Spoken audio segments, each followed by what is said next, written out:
सभी साथियों को। तो साथियों, आज इस कक्षा में हम चर्चा करेंगे राजस्थान और भारत के मानचित्र के बारे में। कल हमने एक टॉपिक की चर्चा की थी जिसे हम विश्व और जो भारत है उसका मानचित्र मैं वहाँ पर लेकर आया था।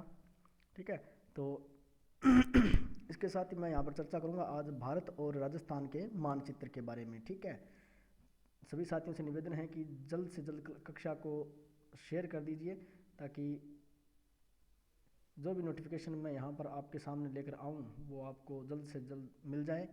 सब्सक्राइब कर दीजिए, बेल आइकन को दबा दीजिए अगर नए हैं तो। देखिए साथियों, यहाँ पर मैं आपसे कुछ चर्चा करूँगा, जैसे कि कर्क रेखा के बारे में मैं चर्चा करूँगा। कल हमने कर्क रेखा, भूमध्य रेखा और मकर रेखा के बारे में पढ़ा था। तो कर्क रेखा के बारे में मैं आपसे चर्चा करूँगा। यहाँ पर मैं आपसे चर्चा करूँगा भारत के जो स्थान है जहाँ से कर्क रेखा गुजरती है, जो राज्य है जहाँ से कर्क रेखा गुजरती है, ठीक है, उनके बारे में मैं चर्चा करूँगा। मैं वहाँ पर बहुत सी चीज़ों के बारे में आपसे चर्चा करूँगा, जैसे कि भारत का मानचित्र रहेगा उसके बारे में हम चर्चा करेंगे। हम राजस्थान के मानचित्र के बारे में चर्चा करेंगे और भारत में हम देशांतरों के बारे में भी चर्चा करेंगे। ठीक है, चलिए तो शुरू करें। चलिए कि देखिए, कर्क रेखा जो है वो कर्क रेखा भारत में मध्य से गुजरती है, बिल्कुल मध्य से गुजरती है, बिल्कुल गुजरती है सर। ठीक है, भारत में कहाँ से गुजरती है? मध्य से गुजरती है।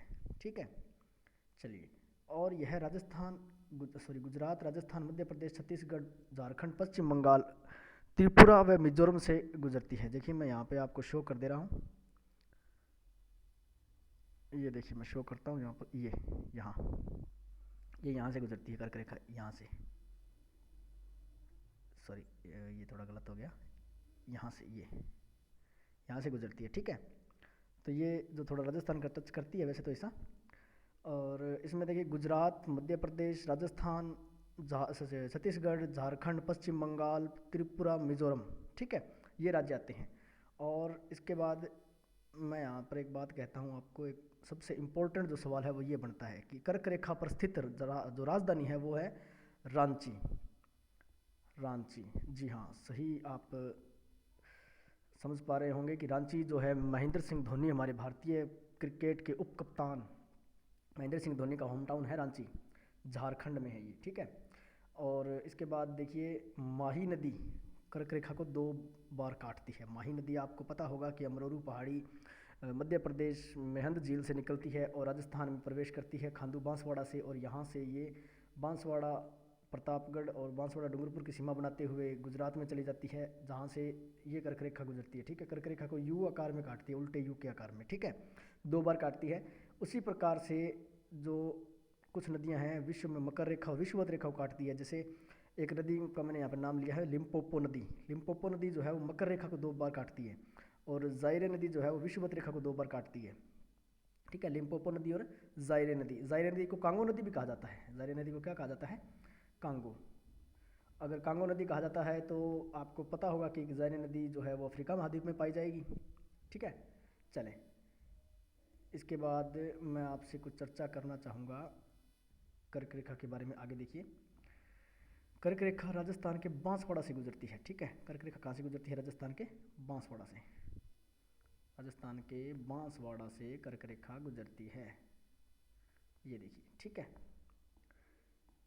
ये आपके लिए प्रश्न बन गया है। राजस्थान के बांसवाड़ा से कर्क रेखा गुजरती है, यानी कि राजस्थान के बिल्कुल दक्षिणी भाग से गुजरती है।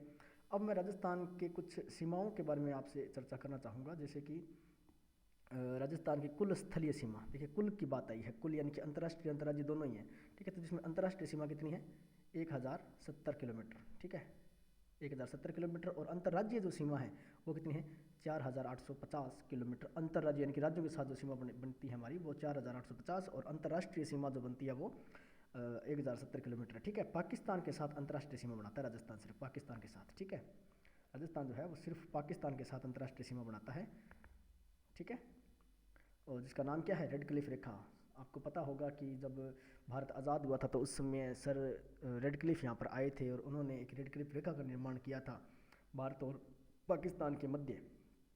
ठीक है, तो ये रेड क्लिफ रेखा थी। रेड क्लिफ रेखा पर राजस्थान के 4 जिले, बड़े जिले 4, गंगानगर, बीकानेर, जैसलमेर, बाड़मेर, ये इस प्रकार यहाँ से आते हैं। गंगानगर, ये मैं आपको जिलों का अभी दिखाने जा रहा हूँ।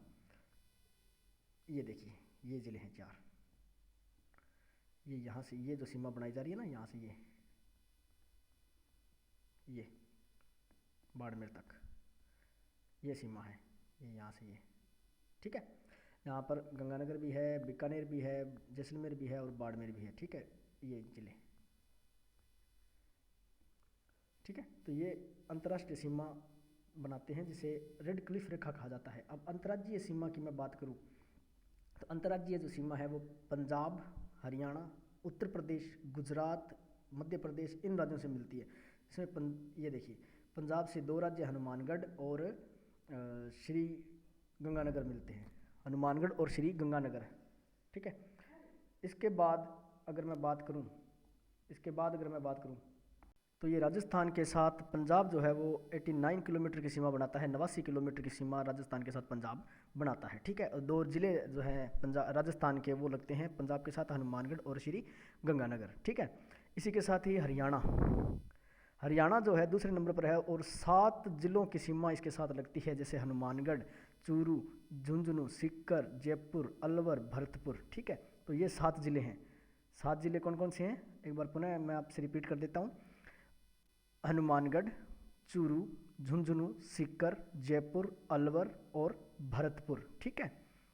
इन 7 जिलों की सीमा हरियाणा के साथ लगती है और हरियाणा कुल जो राजस्थान के साथ अंतर्राज्यीय सीमा बनाता है वो बनाता है 1262 किलोमीटर, 1262 किलोमीटर, ठीक है।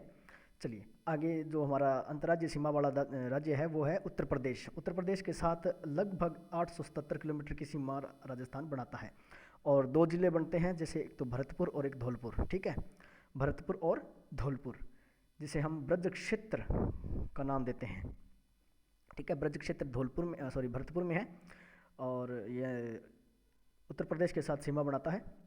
उत्तर प्रदेश के साथ 877 किलोमीटर की सीमा बनती है और उसके बाद जो राज्य आता है सबसे ज़्यादा सीमा बनाने वाला राज्य है ये मध्य प्रदेश, एमपी, ठीक है।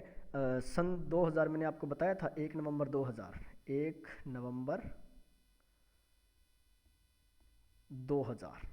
ठीक है। इसमें राजस्थान को सबसे बड़ा राज्य होने का दर्जा दिया गया था। इससे पहले जो राजस्थान का सबसे बड़ा राज्य था वो ये था, मध्य प्रदेश, ठीक है। चलें आगे देखिए, मध्य प्रदेश के साथ कुल 10 जिले सीमा बनाते हैं, जैसे धौलपुर, करौली, सवाई माधोपुर, कोटा, बारां, झालावाड़, चित्तौड़गढ़, भीलवाड़ा, प्रतापगढ़, बांसवाड़ा। मैं इनको अभी आपको शो कर दे रहा हूँ, ये देखिए,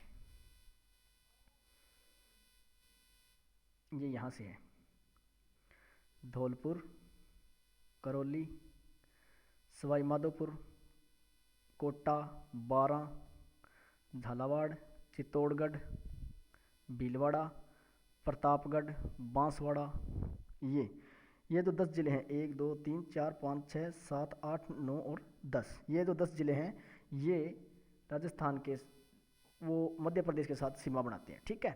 चलें, ये कुल 1600 किलोमीटर की सीमा बनाता है राजस्थान के साथ। कितनी सीमा बनाता है, 1600 किलोमीटर की सीमा। आखिरी जो राज्य है जो राजस्थान के साथ सीमा बनाता है वो है गुजरात, ठीक है। तो गुजरात के साथ कुल 1022 किलोमीटर की सीमा बनती है और कुल 6 जिले ऐसे हैं जो राजस्थान के गुजरात के साथ सीमा बनाते हैं, ठीक है। बांसवाड़ा, डूंगरपुर, उदयपुर, सिरोही, जालोर, बाड़मेर, ठीक है। कि बांसवाड़ा, डूंगरपुर, उदयपुर, सिरोही, जालोर, बाड़मेर, बांसवाड़ा, उदयपुर, डूंगरपुर, जालोर, सिरोही, बाड़मेर, बांसवाड़ा, डूंगरपुर, उदयपुर, जालोर, सिरोही, बांसवाड़ा, ठीक है। ये देखिए, यहाँ से आपको अच्छे से समझ में आ जाएगा। ये देखिए, बांसवाड़ा, डूंगरपुर, उदयपुर, सिरोही, जालोर और बाड़मेर, ठीक है। ऐसे चलें, तो थोड़ा आगे चलें। आगे मैं आपसे बात करना चाहूँगा इसकी, जिसे हम कहते हैं देशांतर जिसे हम कहते हैं, राजस्थान, भारत से एक देशांतर गुजरता है, ठीक है। भारत से एक देशांतर गुजरता है जिसे मैंने पहली कक्षा में आपसे जिक्र किया था, 82.5 डिग्री पूर्वी देशांतर कहा था। तो ये पूर्वी देशांतर जो है इसके बारे में हम बात करने वाले हैं।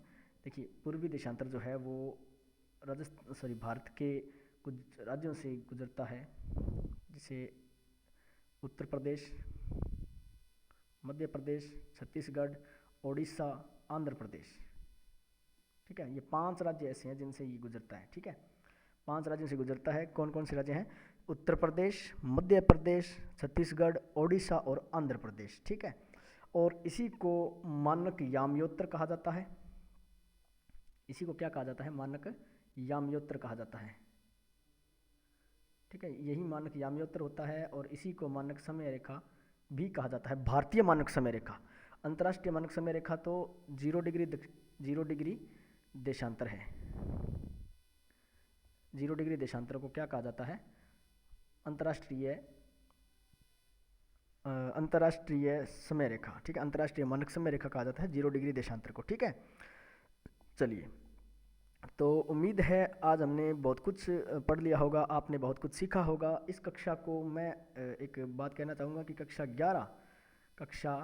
11 व कक्षा 12 के जो विद्यार्थी देख रहे हैं वो एक पूरी डीप स्टडीज़ के बारे में करें। इसके बारे में देखिए, मैंने ये कुछ तथ्य लिए हैं आपकी कक्षा से। आपकी कक्षा की जो किताबें आती है उनसे मैंने कुछ तथ्य उठाए हैं और वही तथ्य NCERT के तथ्य आपको मैंने इस चैनल के माध्यम से आप तक साझा किए हैं। ठीक है, तो मेरी एक कोशिश रहेगी कि आपको वहाँ तक मैं थोड़ा समझा पाऊँ कि आपकी जो किताबें हैं वो NCERT जो है वो आपको बहुत कुछ अच्छा भी मतलब बता रही है, बहुत सटीक बता रही है। ठीक है, तो उसी प्रकार से आप NCERT का अध्ययन मूल रूप से करते रहें और ये जो तथ्य हैं इनमें आपको कोशिश करनी चाहिए कि कहीं कुछ छूट तो नहीं रहा है। अगर मैंने यहाँ इस कक्षा में, हो सकता है कि मेरे द्वारा कुछ छूट गया हो, वैसे मैंने कवर करने की पूरी कोशिश की है, लेकिन हो सकता है कि छूट गया हो, तो आपको ये कोशिश करनी चाहिए कि उस तथ्य को एक बार आप इनको पढ़ें, उसके बाद में अपनी किताबों को पढ़ें और उनमें कुछ तथ्य अगर छूट गया हो तो इसमें वो नोट डाउन करें। ठीक है, चलिए आज की कक्षा में इतना ही, अगली कक्षा में मिलते हैं कल। धन्यवाद। जय हिंद, जय भारत।